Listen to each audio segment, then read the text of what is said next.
প্রেমানন্দ চান্যে বইয়ে চ পার্ষদাঃ রামকৃষ্ণ গতপ্রাণ সর্বং স্তান প্রণমাম্যহম।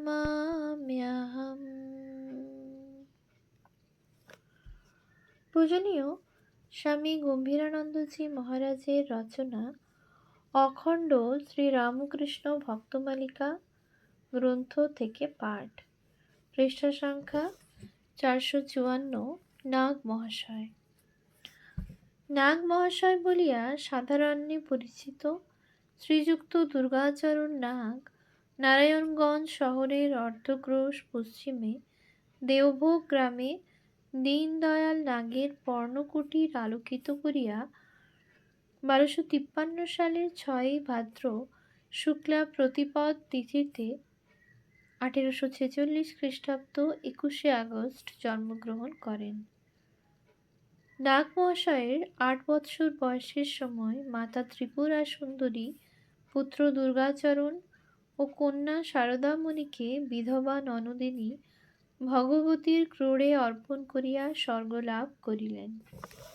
বাল বিধবা অতি যত্নে ভাতৃ সন্তানদ্বয়ের লালন পালন করিতে লাগিলেন। পিসিমাকে নাগমহাশয় মা বলিয়াই জানিতেন। পিতা দীনদয়াল কলকাতায় কুমোরটুলিতে শ্রীযুক্ত রাজকুমার ও শ্রীযুক্ত হরিচরণ পাল চৌধুরীদের গদিতে চাকরি করিতেন। তাহার বাসাবাটি ছিল একখানি খোলার ঘর। পালবাবুরা দীনদয়ালকে অত্যন্ত বিশ্বাস করিতেন। নির্লোভ দীনদয়াল একবার নৌকা যোগে বাবুদের নুন লইয়া কলকাতা হইতে নারায়ণগঞ্জে যাইতেছিলেন। তখনও জাহাজ চলাচল আরম্ভ হয় নাই। একদিন সন্ধ্যা সমাগমে আর অগ্রসর না হইয়া তিনি তীরে একখানি প্রকাণ্ড ভাঙা বাড়ি ও তন্নিকটে দুইখানি কৃষকের গৃহ দেখিয়া রাত্রি যাপনের জন্য নৌকা নঙ্গর করিতে বলিলেন।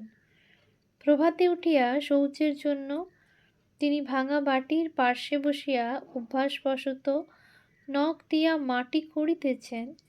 এমন সময় মনে হইল টাকার মতো কি যেন হাতে ঠেকিতেছে। উৎসুক হইয়া আরও মাটি সরাইয়া দেখিলেন পুরাতন আমলের মোহরপূর্ণ একটি ঘড়া প্রথিত রহিয়াছে।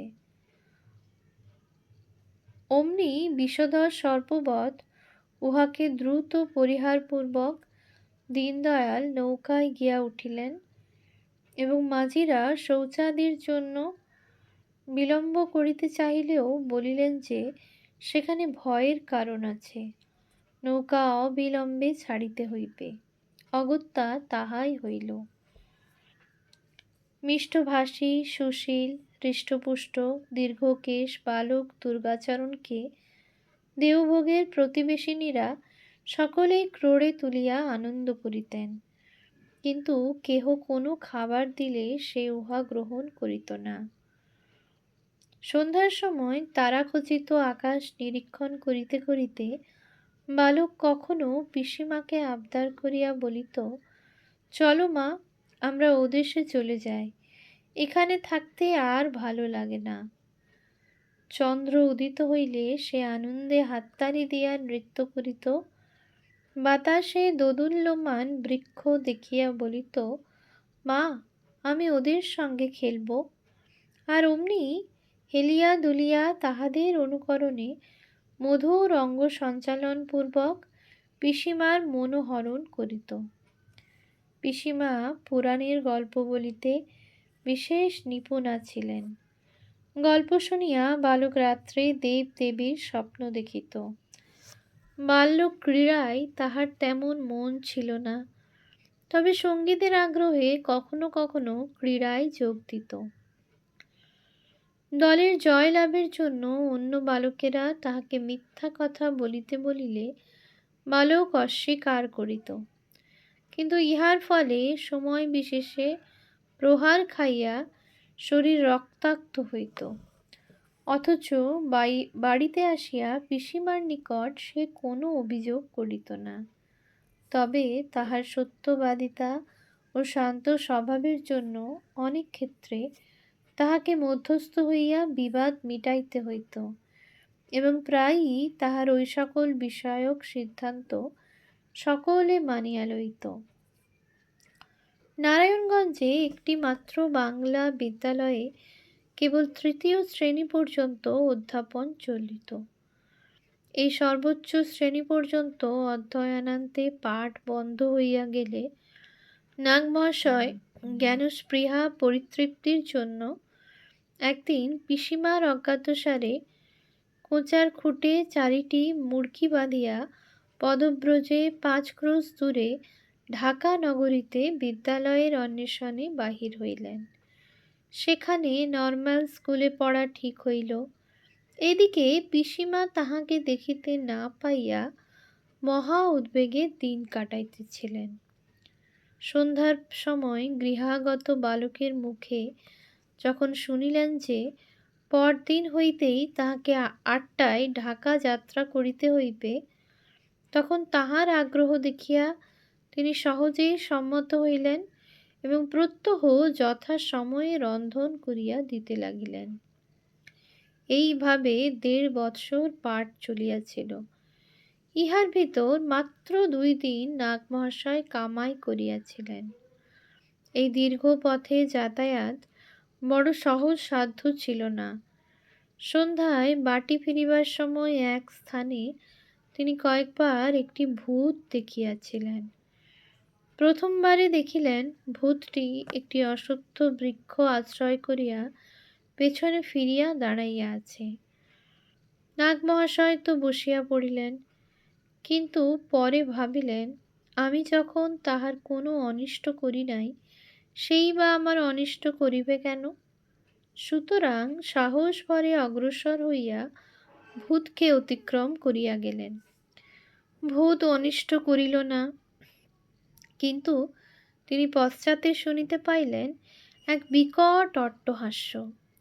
তখন আর ফিরিয়া দেখার সাহস তাহার ছিল না। আর একবার পথে তুমুল ঝড় বৃষ্টি আরম্ভ হইল। পথ অন্ধকার, আশ্রয়ের স্থান নাই। একটি মোড় ফিরিতে গিয়া তিনি অন্ধকারে এক পুকুরে পড়িয়া গেলেন। উহা হইতে উঠিয়া আসিতে তাহাকে খুবই বেগ পাইতে হইয়াছিল। নাগমহাশয় অল্প দিনেই বাংলা রচনায় বিশেষ কৃতিত্ব অর্জন করিয়াছিলেন, আর তাহার হস্তাক্ষর ছিল মুক্তার মতো। পরে তিনি যখন পড়িবার জন্য কলকাতায় যান, তখন চরিত্র গঠনের উদ্দেশ্যে লিখিত এই রচনাগুলি বালকদিগের প্রতি উপদেশ নাম দিয়া নিজ ব্যয়ে ছাপাইয়াছিলেন এবং বিনামূল্যে বিতরণ করিয়াছিলেন। কলকাতায় আসিবার পূর্বে পিসিমাতার আগ্রহে একই রাত্রে গোধূলি লগ্নে নাগমহাশয়ের ও শেষ রাত্রে ভগিনী সারদার বিবাহ হইয়া গেল। নববধূর নাম প্রসন্ন কুমারী। বধূ গৃহে আসিলেন, কিন্তু নাগমহাশয়ের এক অদ্ভুত আচরণে পিসিমার হরিষে বিষাদ উপস্থিত হইল। পাছে বধূর সহিত এক শয্যায় শয়ন করিতে হয়, এই ভয়ে নাগমহাশয় সন্ধ্যা হইলেই বৃক্ষ শাখায় উঠিয়া বসিতেন এবং পিসিমা যতক্ষণ তাহাকে নিজ কক্ষে শয়নের অনুমতি না দিতেন ততক্ষণ নামিতেন না। পিসিমা ভাবিয়াছিলেন, কালে এই সৃষ্টি ছাড়া মনোভাব পরিবর্তিত হইবে, কিন্তু তাহার পূর্বেই বধূ কাল গ্রাসে পতিত হইলেন। তখন নাগমহাশয় কলকাতায়। কলকাতায় পিতার নিকট থাকিয়া নাগমহাশয় ক্যাম্পবেল মেডিকেল স্কুলে ভর্তি হইলেন, কিন্তু কিছুকাল পরে ওই বিদ্যালয় পরিত্যাগপূর্বক হোমিওপ্যাথি শিখিতে আরম্ভ করিলেন। ডাক্তার ভাদুড়ী মহাশয়ের নিকট তিনি সকাল সন্ধ্যায় অধ্যয়ন করিয়া এবং তাহার সহিত রোগীদের গৃহে গৃহে যাইয়া এই শাস্ত্রে বিশেষ ব্যুৎপত্তি লাভ করিয়াছিলেন। ইত্যবসরে দীনদয়াল পুত্রকে লইয়া দেশে গেলেন। ইচ্ছা আর একটি বধূ গৃহে আনেন, কিন্তু উপযুক্ত পাত্রী না পাইয়া অচিরে পুত্রসহ কলকাতায় ফিরিয়া আসিলেন। এইবার নাগ মহাশয় ছোট হোমিওপ্যাথিক ঔষধের বাক্স কিনিয়া পাঠের সঙ্গে সঙ্গে বিনা অর্থে পাড়ায় পাড়ায় দীন দুঃখীদের চিকিৎসায় রত হইলেন। বস্তুত পরোপকার করিবার সুযোগ তিনি কদাচিৎ পরিহার করিতেন। তিনি পিতৃবন্ধুগণের অনুরোধে অম্লান বদনে তাহাদের আবশ্যকীয় দ্রব্যাদি ক্রয় করিয়া অনেক ক্ষেত্রে স্বয়ং গৃহে বহন করিয়া আনিতেন। প্রেমচাঁদ মুন্সী নামক এক কৃপণের ভাতৃবিয়োগ হইলে ওই ব্যক্তি সপ্তাহের জন্য কাহারও সাহায্য না পাইয়া নাগ মহাশয়ের দ্বারস্থ হইলেন। অগত্যা পিতাপুত্র মৃতের সৎকার করিয়া মুন্সী মহাশয়কে বিপন্মুক্ত করিলেন। এই সময়ে ভাবী শ্রীরামকৃষ্ণ ভক্ত শ্রীযুক্ত সুরেশচন্দ্র দত্তের সহিত নাগ মহাশয়ের পরিচয় হয়।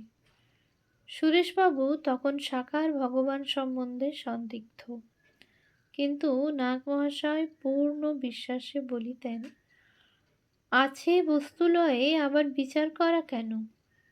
সুরেশবাবুর সঙ্গে তিনি কখনো বা ব্রাহ্ম সমাজে যাইতেন, কিন্তু কেশবচন্দ্রের বক্তৃতায় তিনি মুগ্ধ হইলেও সমাজের আচারাদি তাহার মনঃপূত ছিল না।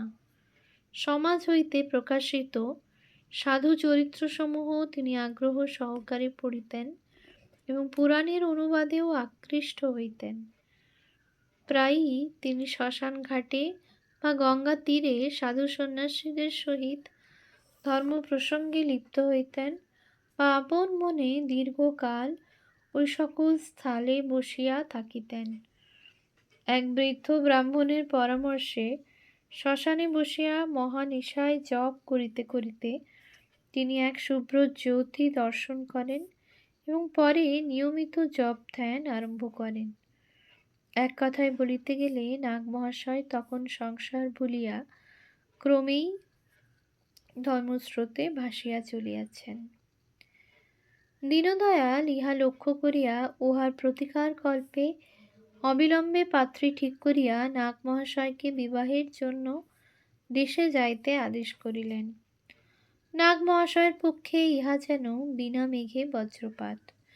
একবার তো বিবাহ হইয়াছিল, সে নবকুসুম অকালে ঝরিয়া পড়িয়াছে, আবার পরের মেয়ের উপর এই অবিচার কেন? পিতা কিন্তু কিছুতেই মানিলেন না। পুত্রের অসম্মতি দর্শনে অভিমানপূর্বক অন্ন ত্যাগ করিলেন ও নির্জনে অশ্রু বিসর্জন করিতে লাগিলেন।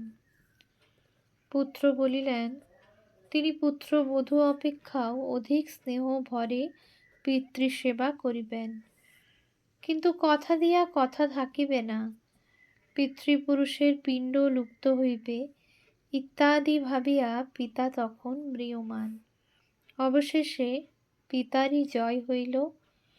20 পথ বোধ হইলেও পিতৃভক্ত নাগ মহাশয় বিবাহ করিতে সম্মত হইয়া দেওভোগে গেলেন এবং যথাকালে শ্রীমতী শরৎকামিনীর পাণি গ্রহণ করিলেন।